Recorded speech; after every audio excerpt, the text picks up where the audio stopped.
Views বাংলাদেশের evening আপডেটে স্বাগত জানাচ্ছি আমি সিয়াম তানজিল হক। শুরুতেই সংবাদ শিরোনাম। উন্নত চিকিৎসার জন্য রোববার খালেদা জিয়াকে লন্ডন নেওয়া হতে পারে।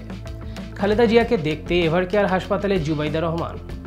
শেখ হাসিনার ব্যাপারে ভারত এখনও ইতিবাচক সাড়া দেয়নি বলে জানিয়েছেন পররাষ্ট্র উপদেষ্টা। প্রাথমিক শিক্ষকদের শাটডাউন কর্মসূচি স্থগিত। ৩.৫ বছর পর নেইমারের হ্যাটট্রিক। এবারে বিস্তারিত।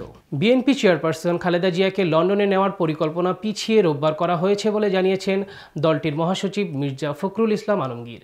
কারিগরি কারণে এয়ার অ্যাম্বুলেন্স শুক্রবার পৌঁছাবে না জানিয়ে ফখরুল বলেন, সব কিছু ঠিক থাকলে অ্যাম্বুলেন্স শনিবার আসতে পারে।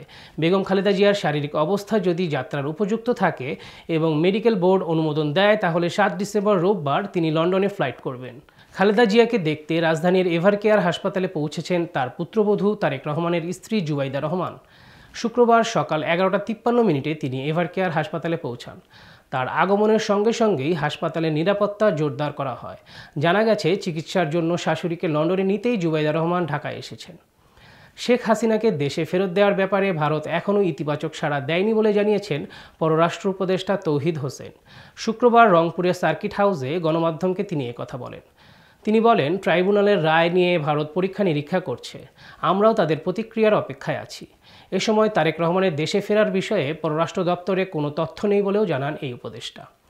৩ দফা দাবিতে চলমান আন্দোলন থেকে সরে এসে সরকারি প্রাথমিক বিদ্যালয়ের সহকারী শিক্ষকরা কমপ্লিট শাটডাউন কর্মসূচি স্থগিত করার ঘোষণা দিয়েছেন।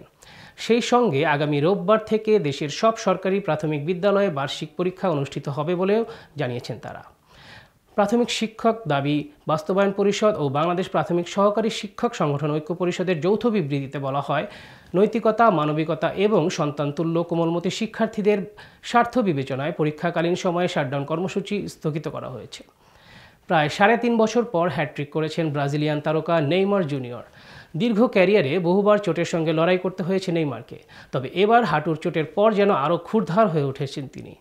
আগের ম্যাচে গোল করার পর এবার সান্তোসের হয়ে উপহার দিলেন দারুণ এক হ্যাটট্রিক।